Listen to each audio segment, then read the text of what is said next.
Hello and welcome to a new episode of Startups Weekly. Today we are here in Amsterdam where the next web conference is taking place, and we take a look at the newest trends and latest news.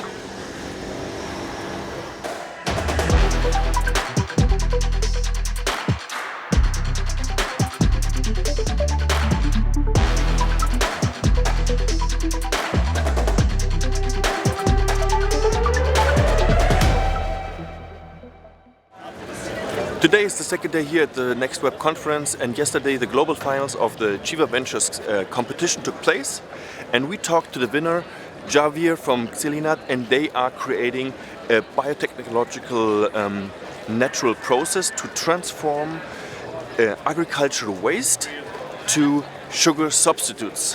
What sounds amazing for me, but let's hear more about them from Javier.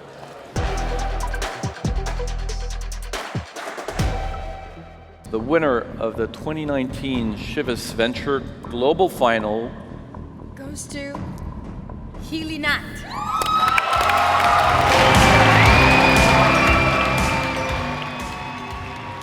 So what we do is we buy agricultural wastes to poor farmers in Mexico, and we transform them into a natural sugar substitute that tastes just like sugar, but it also benefits human health. So we're trying to get on and take the sugar market with something that will actually taste the same but benefit the health of others. So we buy our main raw material are the agricultural wastes. We buy them to farmers, and then we use a process which is really similar to making wine or beer. It's a fermentation. So we use the wastes on a fermentation, and the result is our product, which we currently sold only on B2C, so only on retail. The idea is when we grow our production capacity, also covering some businesses as well. On one hand, we are using agricultural wastes as a raw material, so we're talking about recycling waste. On the other hand, we have a product that is useful for some health issues like obesity, overweight, and diabetes. And finally, as we collaborate with farmers that live in poverty conditions in Mexico, and we buy their residues, so we're contributing to enhance their economy as well. So we're in a scale-up stage. That's why we needed the funds. We're still doing things on a lab scale, but with the money, we will actually be able to go all the way to putting our first production plant. How startups can make an impact was definitely one of the big stories here at the Next Web conference. But before we hear more insights from the founders of the conference, let's get back to Berlin, where Simon presents you the latest reports and investment news of the week. A warm welcome from Berlin, where I present you today the news overview. Let's start with the Startup Ecosystem report that was published at the Next Web conference in Amsterdam. Startup Genome and Global Entrepreneurship Network have collected data from over 1 million companies from 150 cities and created a ranking of the most successful startup ecosystem that, as expected, leaves Silicon Valley ahead of New York, London, and Beijing.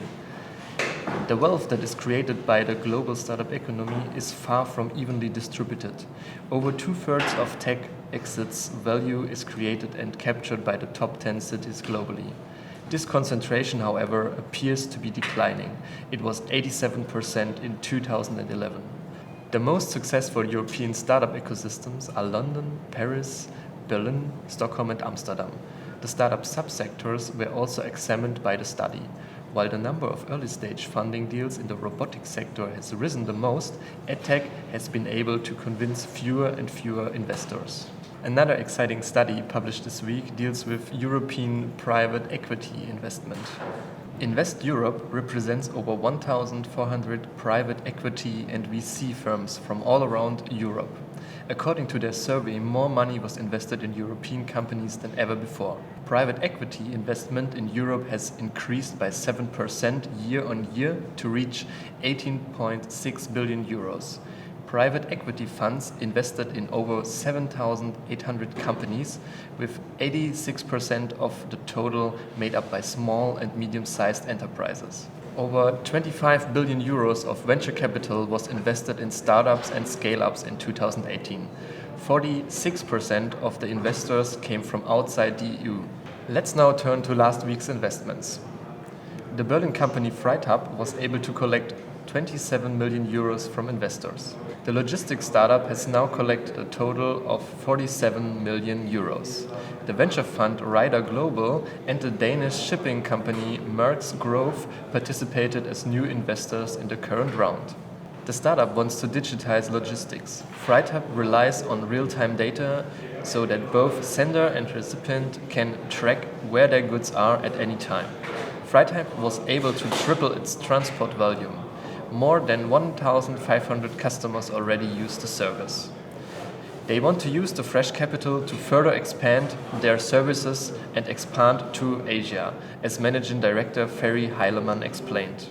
After last week's report on SoftBank's alleged investment into travel startup GetYourGuide, another Berlin-based travel startup has collected fresh capital this week. This time, Seconia and Spark Capital invested 42 million euros in Tourlane.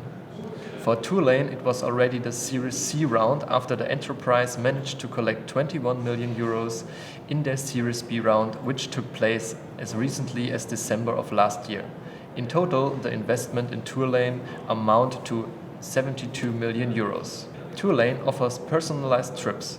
On the site, user can book flights, accommodations, and activities directly. The startup also focuses on personal advice and employs travel experts who support users in the booking process. The company wants to continue its international growth with this investment, as CEO and co-founder Julian Vesekek explained. Last but not least, we have a real treat for you. The London-based startup Checkout has raised one of the biggest Series A rounds ever in Europe. Checkout was now able to collect 205 million euros from renowned investors such as Insight Partners and DST Global. With this investment, Checkout was able to complete one of the highest Series A rounds ever in Europe. Only the British biotech startup Immunocore got more money in 2005, a massive 285 million. Checkout is a digital payment processing company that was founded in 2012 in London.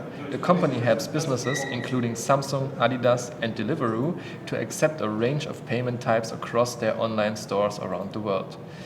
In the highly competitive payment market, speed is everything. Guillaume Pouzas, founder of Checkout, emphasizes that they want to use the capital to increase the speed with which they launch new products. That's all from our news section today, and now I will hand back to Thomas in Amsterdam. Thanks, Simon. And now we hear some insights from Patrick, one of the founders of the Next Web, how they started and why they get acquired from the Financial Times.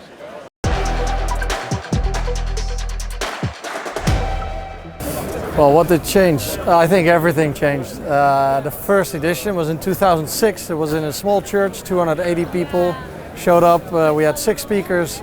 Now we're here at a wharf, NDSM wharf in Amsterdam on the waterfront.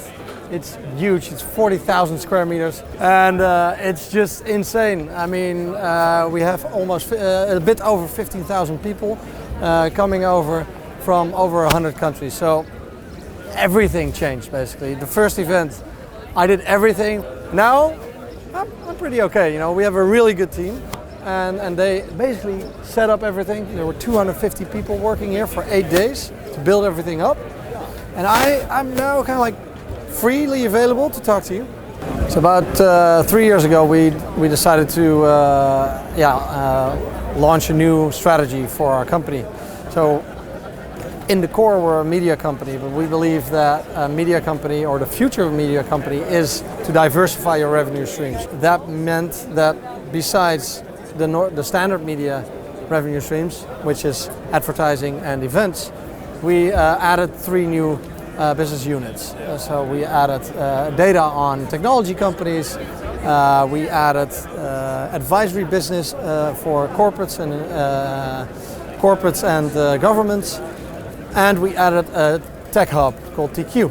When we started to implement that strategy, we also noticed kind of like if we really want to reach our 5-year plans, then we need help. We basically have a new shareholder, and it's a very nice one to have. So that was the show for the day from the Next Web conference here in Amsterdam. I'm enjoying the view, and I hope I see you next week where we are at Vivatech in Paris. Au revoir.